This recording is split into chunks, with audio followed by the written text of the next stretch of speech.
Merci de nous rejoindre à Bruxelles, au Parlement européen. Ça se réchauffe des deux côtés de la Manche. Le Brexit semble bien loin et les deux rives britanniques et européennes se rapprochent sur la géopolitique et sur l'économie.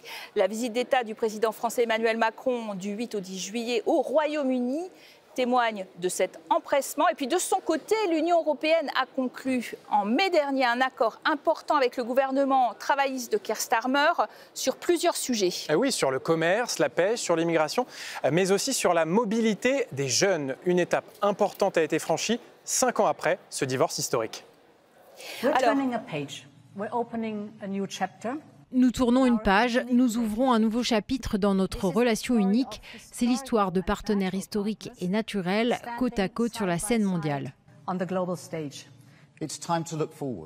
Il est temps de regarder vers l'avenir. Il est temps de passer des vieux débats stériles et des combats politiques pour se concentrer sur la recherche de solutions pratiques et de bon sens qui apportent le meilleur au peuple britannique. Et puis cette nouvelle relation prend un enjeu sécuritaire majeur depuis le désengagement de Donald Trump en Ukraine. Britanniques et Européens ont pris la tête de la coalition des volontaires en soutien de Kiev. Ils veulent toujours croire aux vertus du multilatéralisme, mais aussi au libre commerce mondial. Alors pour en parler aujourd'hui, deux invités. Un ancien eurodéputé britannique jusqu'en 2020, la date du Brexit, Richard Corbett, bienvenue. Vous étiez d'ailleurs le chef de file du Parti travailliste ici au Parlement européen. Ce parti est au pouvoir actuellement, on le disait, au Royaume-Uni. Et puis avec vous, Isabelle Le Callennec, bonjour. Bonjour. Députée européenne française, membre du groupe du Parti populaire européen qui correspond à les Républicains en France. Est-ce que vous avez le sentiment d'ailleurs, vu justement de la France, que les Britanniques se rapprochent de nous ? Oui, je pense qu'il y a eu un pas de fait, très clairement. Moi, je siège ici depuis 1 an. Je suis membre de la délégation EU-UK et nous avons évidemment accueilli avec beaucoup d'enthousiasme, mais aussi de réserve, ce rapprochement entre le Royaume-Uni et l'Europe. Je crois qu'on a beaucoup de choses à faire. Pour ce qui me concerne, je suis anglophile. Pour ce qui me concerne, j'ai regretté le départ de nos collègues britanniques ici du Parlement européen. Et je pense, dans les matières que vous venez d'indiquer, qu'il y a du travail à faire et une coopération est tout à fait possible. Il faut y travailler dans le détail. Richard Corbett, actuellement, 56% des Britanniques estiment que le Brexit était une erreur. Est-ce que ça veut dire que cette volonté de rapprochement du gouvernement travailliste et puis de la population britannique est véritable et puis durable ? Elle est véritable. Pour l'instant, elle est prudente. Ce ne sont que les premiers pas, disons. L'accord était un accord cadre où il faut encore négocier beaucoup de détails. Mais le Brexit a été très décevant. La plupart des gens, c'était déjà une très faible majorité au début. Mais de plus en plus de gens se rendent compte que le Brexit, ce n'est pas tout à fait ce qui a été promis par ceux qui prônaient le Brexit. C'est vrai que l'un et l'autre, des deux côtés de la Manche, on a pris un peu la nouvelle administration Trump en pleine figure. Est-ce que cette situation incertaine a finalement rapproché les deux anciens alliés, les a rapprochés et alignés d'ailleurs sur le soutien à Kiev, selon vous ? Alors, bien sûr, sur la question de la sécurité et de la défense, on a vu, c'était l'objet principal des discussions du 19 mai dernier. Le Royaume-Uni a eu beaucoup à perdre finalement de son départ de l'Union européenne. J'en veux pour preuve le livre qu'a écrit Michel Barnier, qui s'appelle La Grande Illusion. Et aujourd'hui, on peut mesurer à quel point c'était probablement une erreur. Et vous l'avez dit, peut-être le peuple britannique regrette. En tous les cas, aujourd'hui, il faut aller de l'avant.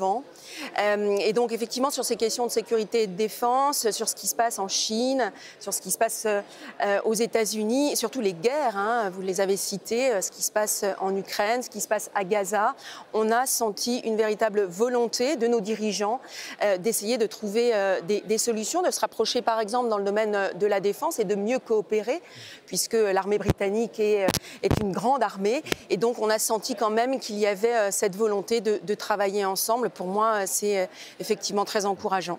Alors, problème technique, on va faire une pause, problème de micro. Il y a un problème de micro ? Oui, tout à fait, tout à fait.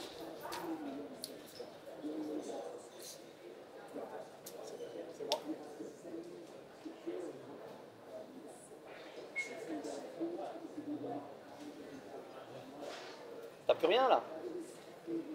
Ok. Bah, il n'était pas vraiment dévissé, mais bon. Peut-être pose-le plutôt que de le mettre là, ça risque de... C'est peut-être le... Non? Hop, ça c'est bon. Le câble, on va le remettre. Et du coup, là, ce qu'on a enregistré, c'est bon ou là, ah oui, ça a coupé net. Ah ok, bon, très bien. Bon, on peut continuer.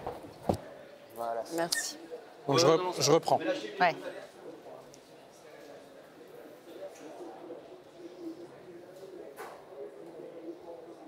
Ok. Bon, on reprend la question d'avant, mais ça va nous... Bon, alors, on recommence. À la question d'avant, mais on va avoir un problème de timing après. Hein. On va pas savoir. Allez. Ouais, allons-y. Madame Le Callennec, c'est vrai que à la fois les Britanniques et nous-mêmes, on s'est un peu pris l'administration Trump en pleine figure. Et en l'occurrence, ça nous a en quelque sorte rapproché cette situation d'incertitude entretenue par Washington. Sur l'Ukraine, très clairement, est-ce qu'on est vraiment aligné d'ailleurs sur la réponse à Kiev et le soutien ? Je pense qu'il y a une volonté de se rapprocher et de trouver des solutions en commun et peut-être de parler de façon unanime sur ces questions géopolitiques qui sont très importantes aujourd'hui. Hein. La guerre aux portes de l'Europe avec l'Ukraine, vous avez cité Gaza.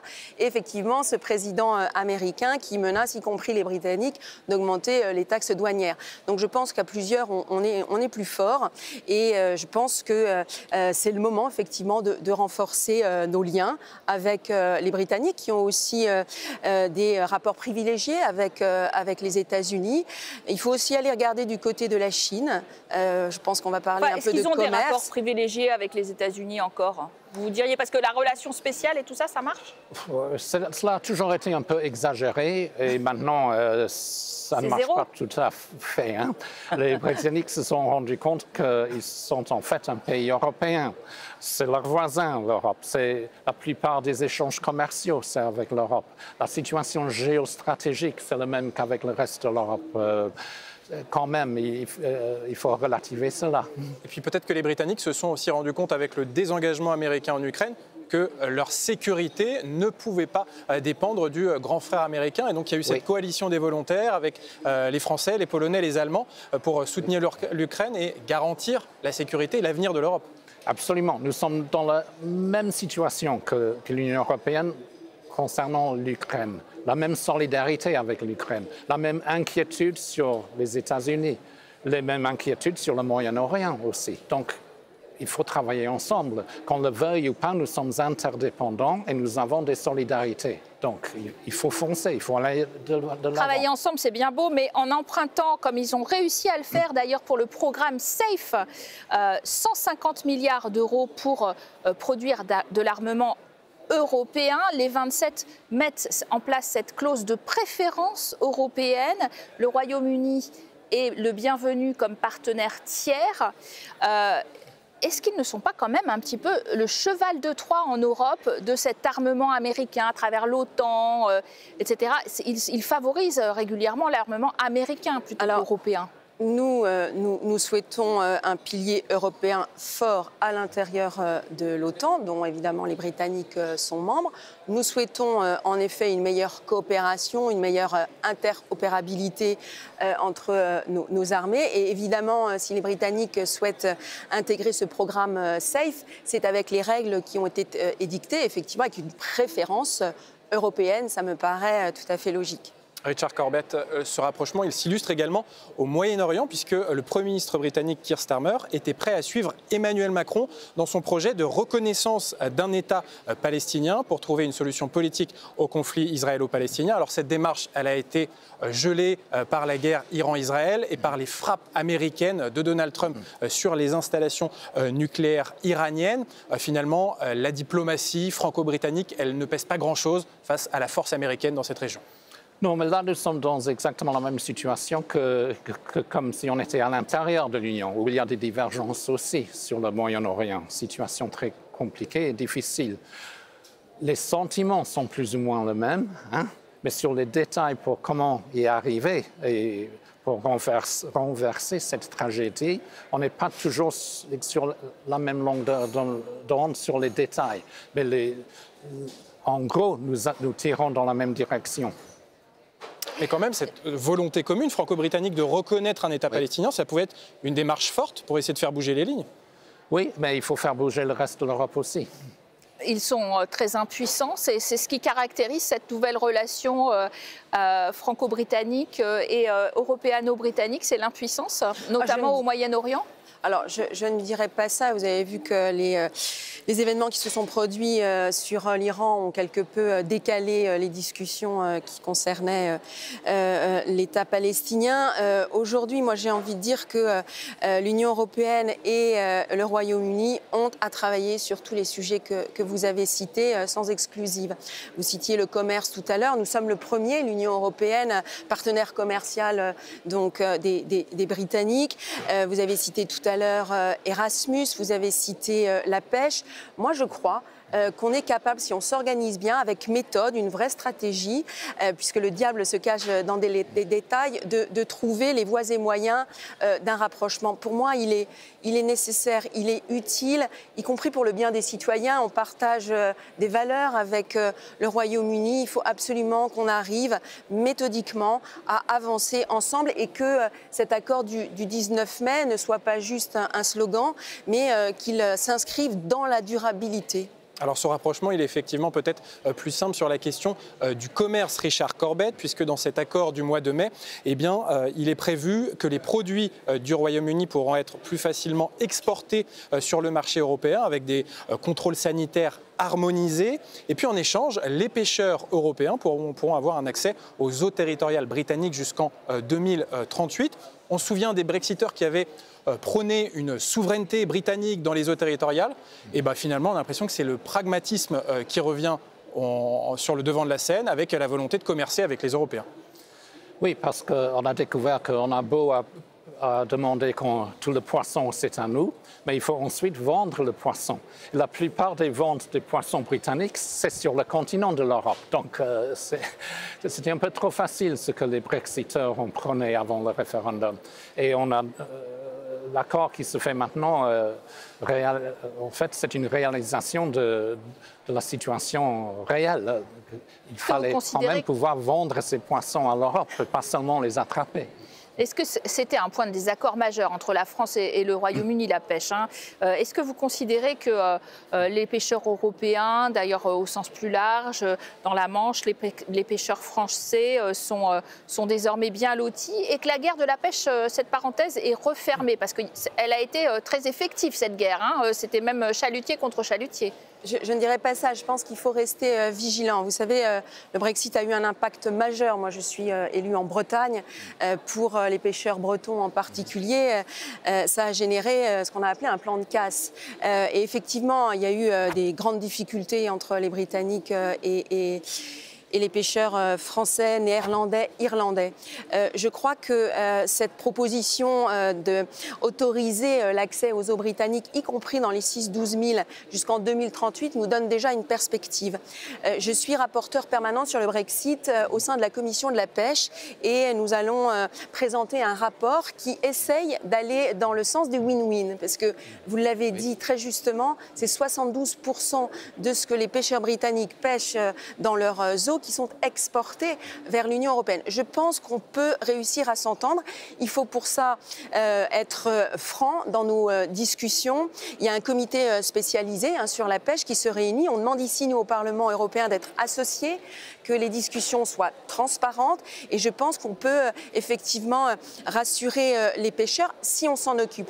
Parce que c'est vrai que l'annonce qui a été faite par le Premier ministre d'avoir britannique, de plus en plus d'aires marines protégées, a eu de quoi inquiéter. Ça a été présenté et ça a été annoncé au moment de l'UNOC à Nice qu'il y aurait davantage d'aires marines protégées. Le sommet sur les océans. Alors, sur les océans, exactement. Comment vous l'interprétez, Richard Corbett? Il faut, si je peux me permettre, juste qu'on s'assure, comme pour nous en Europe, que aires marines protégées ne veut pas dire interdiction totale d'aller pêcher, mais regarder au cas par cas ce qu'on peut faire et ce qu'on ne peut plus faire. Il faut évidemment protéger la biodiversité et évidemment préserver la ressource halieutique. Et ça, je pense que les pêcheurs britanniques, comme les pêcheurs européens y sont très attachés. Réponse là-dessus. Les poissons ont ce fâcheux habitude de nager des eaux territoriales d'un pays vers l'autre sans s'arrêter à la frontière. Exact. Donc, il faut travailler ensemble parce que le gros problème pour la pêche maritime, c'est la surpêche. Il faut avoir des limites, des quotas. Et on est condamné à négocier ça ensemble. Si on est dans l'Union ou dehors de l'Union, ça ne change rien. On doit faire ça. Vous êtes Autrement, sorti du système de quotas, mais oui. vous voulez imposer vos propres quotas. C'est ce que vous nous dites, en fait. Non, je dis qu'il faut négocier un accord commun, qu'on le veuille ou pas. Il n'y a pas d'autre solution. On finit en évoquant la mobilité des jeunes, puisque l'une des conséquences de ce Brexit, c'est la sortie du Royaume-Uni du programme d'échange étudiants Erasmus, avec des conséquences très concrètes. Par exemple, pour les Européens, les frais de scolarité outre-Manche ont explosé à 25 000 € par an. Conséquence, il y a un tiers d'étudiants de l'Union européenne en moins dans les universités britanniques. Isabelle Le Callennec, est-ce que le Royaume-Uni va revenir à terme dans ce programme Erasmus? Alors, ce n'est pas à moi de le dire. Moi, j'ai bénéficié de cette possibilité qu'on avait d'aller en Angleterre étudier. Et c'est sans doute la raison pour laquelle je suis aujourd'hui tout à fait anglophile. Moi, je me bats d'abord pour que l'Union européenne préserve les fonds Erasmus dans le cadre du prochain cadre financier pluriannuel, et qu'en effet, nos jeunes Européens puissent. Ils y vont, hein, ils continuent à y aller, mais pas aux mêmes conditions qu'Erasmus. J'ai cru comprendre qu'Erasmus pour les Britanniques... C'est 2 fois plus cher, hein, c'était 25 000 au lieu de 10 000. Exactement. C'était un programme très subventionné. J'ai cru comprendre que si les Britanniques n'étaient plus dans ce programme-là, c'était en raison de son coût. Mais j'ai vu aussi une ouverture avec la possibilité pour des jeunes d'aller peut-être sur une durée plus limitée, avec des quotas et un visa dédié. Je pense que c'est une ouverture. N'y allons pas trop vite et trop fort de peur de froisser et de tout bloquer. Je pense qu'il y a une ouverture et j'espère qu'on va là aussi pouvoir y travailler ensemble. Est-ce qu'il y a une ouverture? Parce qu'on a bien vu que le précédent gouvernement, celui-là, considère que c'est mettre trop d'argent sur la table que de souscrire au programme Erasmus et que ça intéresse moins les Britanniques de partir en Europe que l'inverse. Est-ce que c'est un peu vrai? Est-ce que ça change avec le gouvernement travailliste? Ça, c'était la position du gouvernement Johnson, farouchement anti-européen. Oui. Maintenant, il y a en effet une ouverture, mais le gouvernement Starmer, le gouvernement travailliste, veut aller pas par pas. Il est par nature très prudent, M. Starmer. Hein?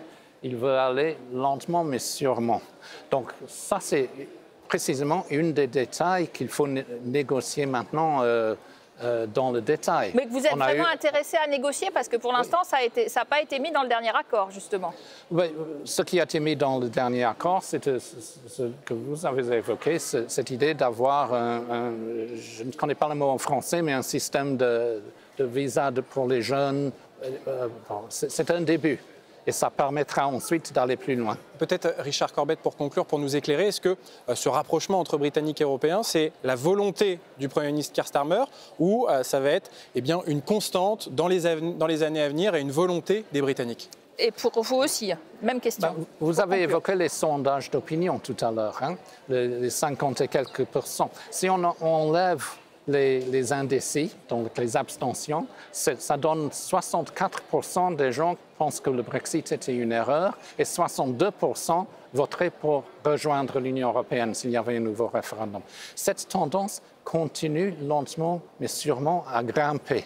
Donc, ça va être de plus en plus facile, point de vue de l'opinion publique, en tout cas pour un gouvernement britannique, d'aller plus loin. Inversement, on a envie de dire les Européens s'intéressent pas tant que ça. On avait l'impression que post-Brexit, c'était un peu fâché. Ils ne s'intéressaient plus tant que ça au Royaume-Uni. C'est moins le cas maintenant avec ce qui se passe géopolitiquement. Ça y est, on se rapproche aussi. J'ai peut-être une vision déformée parce que je suis membre de cette délégation EU-UK. Nous sommes 35 parlementaires européens, 35 parlementaires britanniques. Nous nous sommes déjà réunis une première fois à la mi-mars. Nous nous reverrons mi-novembre. La semaine prochaine, en plénière à Strasbourg, nous recevons l'ambassadrice adjointe. Donc, moi, j'espère que nous allons être partie prenante de ce rapprochement. Je pense qu'il sera utile à la fois pour les Britanniques, mais aussi pour les Européens. Moi, j'y crois. Il faut juste qu'on s'y emploie, qu'on ait de l'énergie et qu'on le fasse comprendre aussi à nos chefs d'État et de gouvernement, parce que vous savez qu'on n'est pas les seuls à avoir le dernier mot. Et merci à tous les deux d'avoir participé à ce débat. L'entente a été très cordiale sur ce plateau. Merci à vous de nous avoir suivis. Restez en notre compagnie.